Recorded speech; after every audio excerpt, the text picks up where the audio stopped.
موت کے فرشتے، حضرت عزرائیل کی حیرت انگیز داستان۔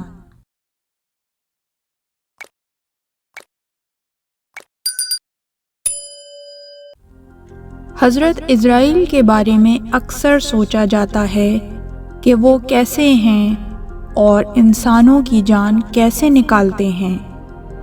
آج ہم آپ کو ان سب باتوں سے آگاہ کریں گے، خصوصیت کے ساتھ حضرت عزرائیل کی پیغمبروں کے ساتھ ملاقات۔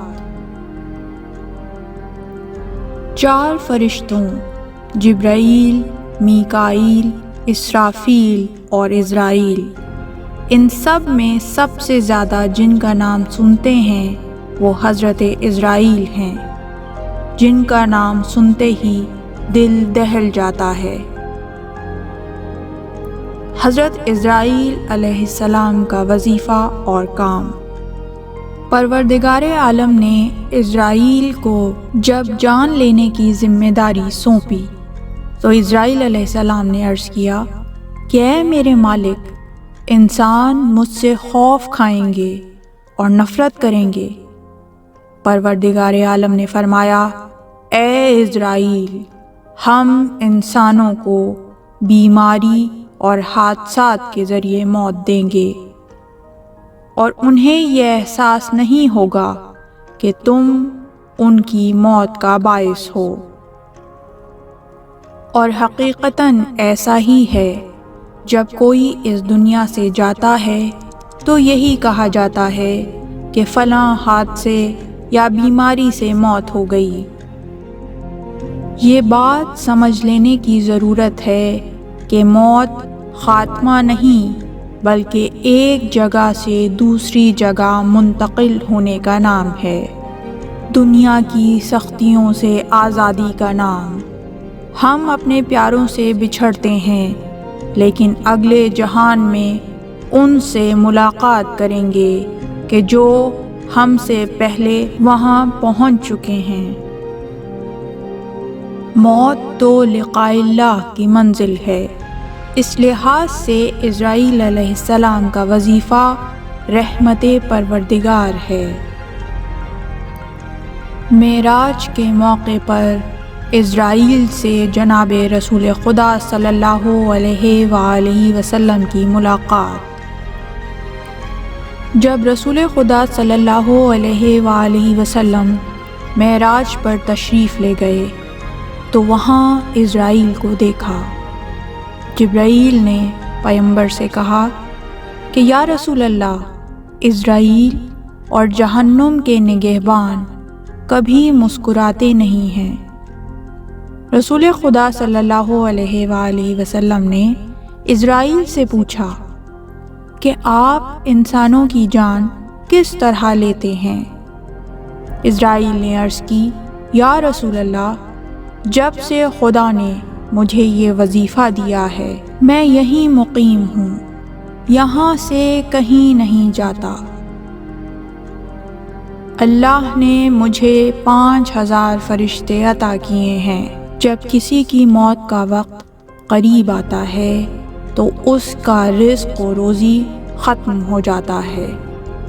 میں 40 فرشتوں کو قریب المرگ شخص کے پاس بھیجتا ہوں، جو اس کی ذات کو چاروں طرف سے اپنے حصار میں لے لیتے ہیں۔ سب سے پہلے پیروں کی انگلیوں سے اس کی روح کھینچتے ہیں گھٹنوں تک، پھر ایک ساتھ اسے چھوڑ دیتے ہیں، پھر ناف تک روح قبض کرتے ہیں، پھر ایک ساتھ کے لیے اسے چھوڑ دیتے ہیں، اور پھر بہت آرام سے گلے تک روح قبض کرتے ہیں۔ اس وقت انسان کی آنکھیں بے حرکت ہو جاتی ہیں۔ پھر پیغمبر اکرم صلی اللہ علیہ وآلہ وسلم نے پوچھا کہ تمہیں کیسے علم ہوتا ہے کہ کسی انسان کا وقت مرگ قریب ہے؟ عزرائیل نے عرض کیا، آسمان میں ہر انسان کے لیے دو دروازے ہیں، ایک سے اس کی روزی اور رزق نازل ہوتا ہے اور دوسرے دروازے سے اس کے اعمال بلند ہوتے ہیں۔ آپ بائیں طرف ایک درخت دیکھ رہے ہیں، اس کا ہر پتا انسان کی زندگی سے وابستہ ہے۔ جب اس درخت کا پتا زرد ہونا شروع ہو جاتا ہے اور بالآخر ٹوٹ کر دروازے رزق کے آگے گرتا ہے تو اس انسان کی زندگی کے اختتام کا وقت ہوتا ہے۔ رسول خدا صلی اللہ علیہ وآلہ وسلم کے ساتھ اسرائیل کی دوسری ملاقات۔ ختمی مرتبت حضرت محمد مصطفیٰ صلی اللہ علیہ وآلہ وسلم جب اپنی دختر گرامی سیدہ فاطمہ زہرا سلام اللہ علیہا اور حضرت علی کے ساتھ اپنے حجرے میں تشریف فرما تھے کہ ایک بادیہ نشین نے دروازے پر اجازت چاہی، لیکن اجازت نہ ملی۔ رسول خدا نے بی بی فاطمہ سے فرمایا کہ اسرائیل کو اندر آنے کی اجازت مرحمت فرمائیے۔ اسرائیل حاضر خدمت ہو کر عرض کرتے ہیں کہ اللہ تبارک و تعالیٰ نے آپ کو سلام بھیجا ہے اور مجھے امانت لینے پر مامور کیا ہے، کیا آپ کی اجازت ہے؟ آپ صلی اللہ علیہ وآلہ وسلم نے فرمایا، مجھے اپنی امت کی پریشانی ہے۔ فرشتے نے عرض کی، خداوند عالم نے آپ کی امت کو بخشنے کا وعدہ کیا ہے، سوائے مشرک کے اور سوائے اس کے کہ جس کے دل میں حب آل محمد نہ ہو۔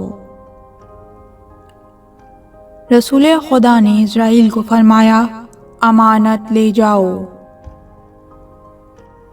یوں رسول خدا صلی اللہ علیہ وآلہ وسلم نے اپنی جان آفرین کے سپرد کی۔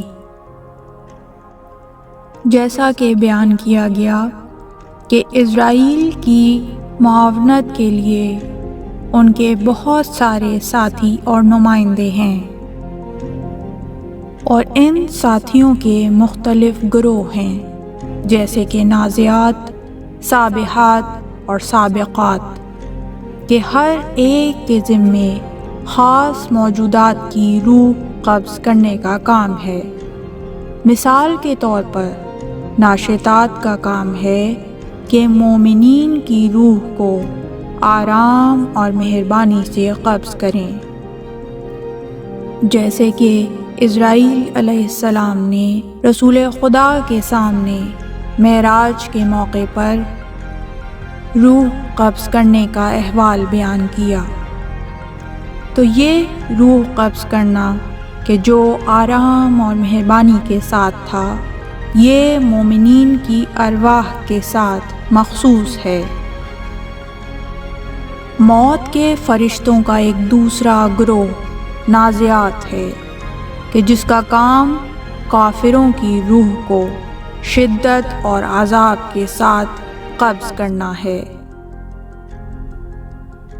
قرآن کریم کی آیات میں آیا ہے کہ کافروں کی جان سختی اور عذاب کے ساتھ نکلتی ہے، اور موت کے فرشتے ان کے آگے اور پیچھے احاطہ کر لیتے ہیں اور ان کو زد و کوب کرتے ہیں، لیکن مومنین کی روح کو رحمت کے ملائکہ اپنے حصار میں لے لیتے ہیں، اور جب ان کی جان لی جاتی ہے تو ان کے ساتھ مہربانی سے پیش آتے ہیں اور ان کو بہشت کی بشارت اور خوشخبری دیتے ہیں۔ پروردگار عالم محمد و آل محمد کی اس محبت کے صدقے کہ جو اس نے ہمارے دلوں میں ودیعت فرمائی اور ہمیں اس خانوادے کا چاہنے والا قرار دیا، ہم انہی متبرک ہستیوں کے وسیلے سے سوال کرتے ہیں کہ ہماری روح قبض کرنے کی ذمہ داری ناشطات کے حوالے کی جائے کہ وہ ہماری روح کو آرام و مہربانی سے قبض کریں، اور کیا ہی اچھا ہو کہ اس موقع پر ہماری نگاہوں کو معصومین علیہم السلام کی زیارت نصیب ہو جائے۔ اس طرح کی مزید تحقیقی، علمی اور تاریخی ویڈیوز دیکھنے کے لیے چینل کو سبسکرائب کیجیے اور بیل آئیکن پہ کلک کیجیے۔ ویڈیو کو لائک کریں اور کامنٹس کے ذریعے بتائیے کہ آپ کو ویڈیو کیسی لگی۔ اگلی ویڈیو تک کے لیے خدا نگہدار۔